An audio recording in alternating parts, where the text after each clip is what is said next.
What's up, everybody? It's Frederick Douglass Bussey back with another whiteboard session. Let me know if you can hear me in the audio, if everything's good. The mic is working well. Sometimes we can make these technical adjustments, and I rather do it now than later. Today, we're going to be talking about why marketing is leadership and how this simple shift can change everything about your business, can change the results that you're getting, make your life a whole lot easier, and make your business a whole lot more impactful. If you're watching this on live on LinkedIn, Facebook, drop a comment below. Let me know you can hear me. Give me a thumbs up. Watching this on YouTube, also give us a thumbs up, like, subscribe, and let's get into this whole business about marketing and leadership. Let's go to work.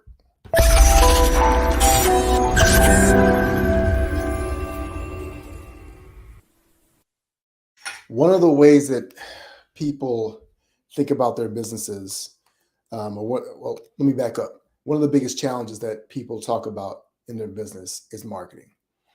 And that comes down to a lot of different things: awareness, getting more clients, getting better leads, closing sales. People kind of lump all those things together.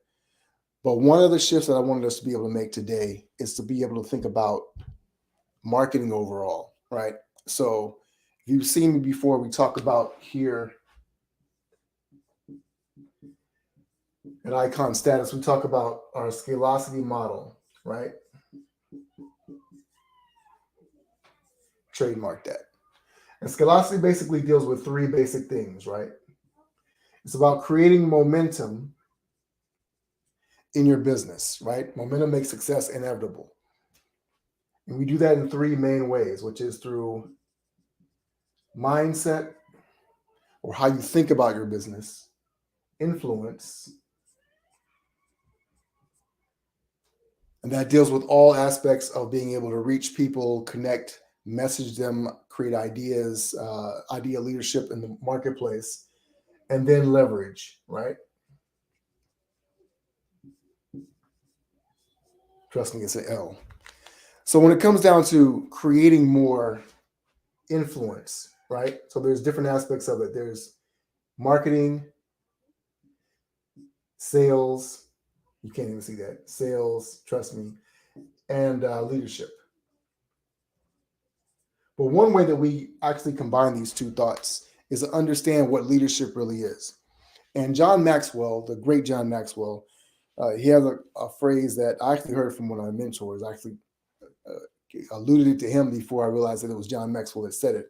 But John Maxwell says that leadership is influence, right? And so when we're talking about marketing, well, marketing is influence. Marketing is actually leadership. And what is leadership? Leadership is, good morning, good afternoon, wherever you are. Facebook, thanks for checking in. Make sure that you guys give StreamYard permission to share your name so I know who it is. I'm going to be able to call you by name when you're on here. But if you are in leadership, have you ever heard that leadership is influence? You understand that the real thing about leadership is that it is empowering people to be able to do the things that they want to be able to do, to be able to live their lives the way they want to be able to live it. And so, in every aspect, the most influential people in our lives are those who we feel like empower us to be a better version of ourselves, right? And so, if you're selling a product, if you're selling a service, if you're building something to impact the world, then the key is the greatest measurement of impact is influence. And so if you conflate those two things, conflate the leadership and the impact, the leadership and the influence, you realize that they're really one and the same. And so what I see with a lot of people is that they are trying to go about influencing people in the wrong way. And so you look at their marketing and it's very much the same thing. A lot of marketing is yelling. It is just screaming at people. Hey, look at us. We're the best. Hey, look at us. We'll make you the happiest. Hey, look at us. We're the sexiest, whatever the case may be. Right. And so time and time again, what we are doing is we're really teaching people to ignore our messages rather than to dial in and understand what's most important. And so there's many different levels that this operates on. And we won't dive into all that today. But the biggest shift I want you to be able to understand is why your marketing is leadership and why it can be so much more effective when you start to think of it in that way. right? One of the reasons is because what happens for so many of us is that when we are marketing, we're coming from a place of being disempowered, meaning that most entrepreneurs, most businesses, even the ones that are successful, are always operating out of a scarcity mindset, in that we never have enough, we always need more. Instead of coming from a place of, so scarcity says we're in need, we're in lack, we're powerless. And believe it or not, even powerful people convey powerlessness. They talk about it a lot. Politicians, they use it to be able to garner support. Whether you're talking about people who feel like they're being oppressed, and it doesn't matter whether you're majority or minority, everybody feels like they're being oppressed these days. And so they create these tribes around these ideas of powerlessness. Like there's not enough, there's lack. We got to take from you, or they're trying to take from you what you have.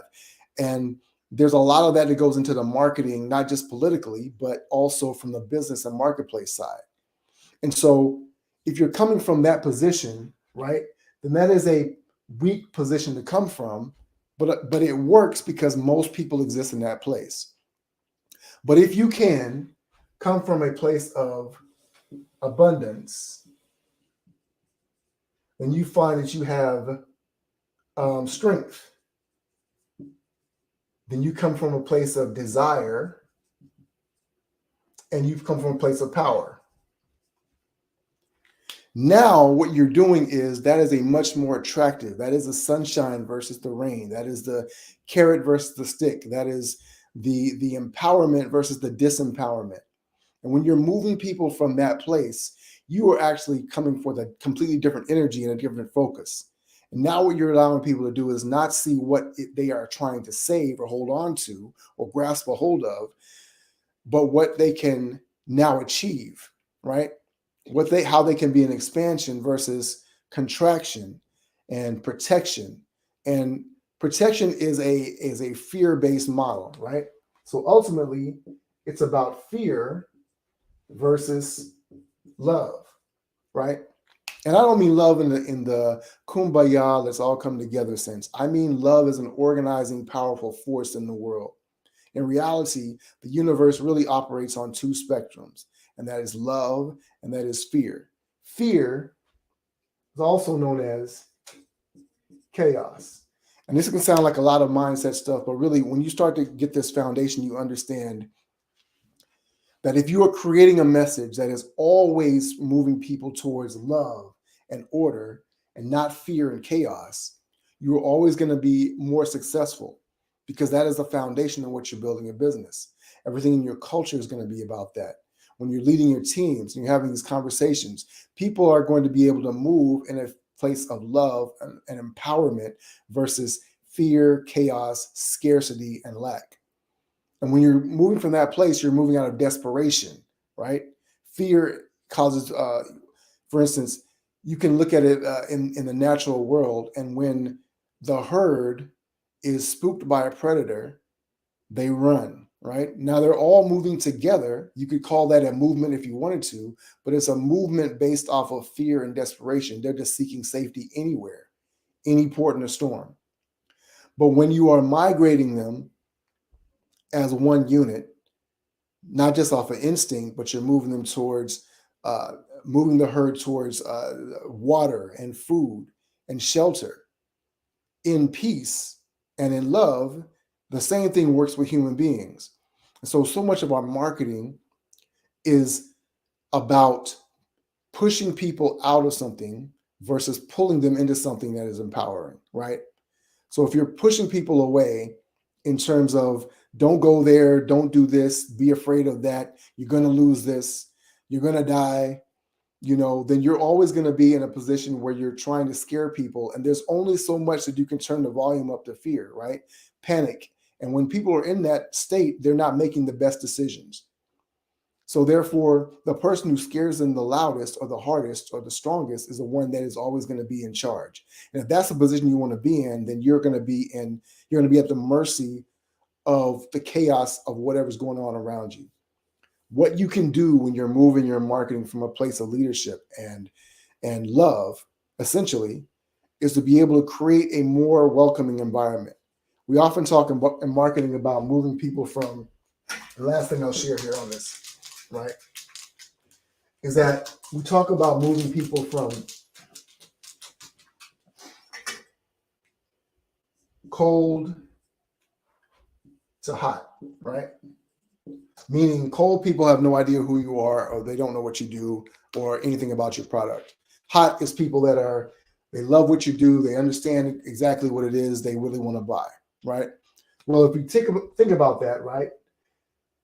Here is someone who is actually existing in a place of fear, and you want to move them to a place of love. And so that, in essence, is a core of leadership. That is what we are all called to do. We are all called to use our gifts and our influence in a way to be able to move people to a better position in their life. So if you have a business and that fundamentally you don't understand how you can move people from fear to love, from cold to hot, your marketing is always going to struggle. And you're going to be yelling and chasing, and you're going to be following what everyone else is doing. And you're not going to be living into your true potential and the power of what you have. So exactly, Ralph. Fear over love in our marketing. And that can sound really, touchy-feely, right? And so much of that doesn't sound true because much about business is very masculine. It's about hunting and chasing down your prey and survival and things of that nature. But in reality, love is what you need to be able to survive. It is the thing that connects us. It's the organizing force that allows us to be able to expand as individuals, as societies, and as organizations, as businesses. And so if you don't have people that love what you do, you don't have people that love what you're about and your mission, you don't have customers or clients that are in love with and aligned in love with what you're doing, then you are going to be moving in chaos all the time. You're going to have high churn rates. You're always going to be trying to grasp and pull them away. And so what I want to do in my business and what I help my clients to do is understand, how can we move in love? How can we create a true culture of leadership through the marketing, through the messaging, and everything that we talk about and everything that we say, right? So that's it. That's what we're talking about today. How marketing is leadership. Seth Godin has a great book. I think I have it down here somewhere. Yeah. He talks about this is marketing, right? I actually have 2 copies of this book. And so in the books, This is Marketing, he talks about the fact that it's really understanding how to be a leader in your space, how to empower people to do things. I think it's a really, really powerful concept. I really encourage you to get that book. This is Marketing. Seth Godin writes a lot of great stuff. He's one of the great marketers of our generation. And studying this is something that can really empower you to be able to move your business forward. If you are wondering how you can create more leadership through your marketing, if you can make that shift in your business, send us a message. Drop a comment below. Let me know. My team can reach out to you, see how we can support you and continue to scale and grow your business in every conceivable way. There's no reason that we have to be followers. We can be leaders in every aspect of the game. And I definitely encourage you to lean into your leadership today. Again, if you're watching this on LinkedIn, Facebook, drop us a comment. Let us know what you're discovering. On YouTube, smash the like button. The link is in the description. If you're not following yet, give us a follow. We're trying to reach 100 members, 100 subscribers so far on our journey to 1,000 and 10,000 and 100,000 and beyond. Our mission really is to empower as many entrepreneurs and leaders to be as powerful as they possibly can so they can expand their leadership and create more love, more power, more freedom, and more impact in the world. Thanks for spending time with us. Thanks for dropping by for a second or even a minute. We always love having you here with us as well. If no more comments, questions, or concerns, then I'm going to bounce and make lunch with the kids. As always, my name is Frederick Bussey. Ever forward.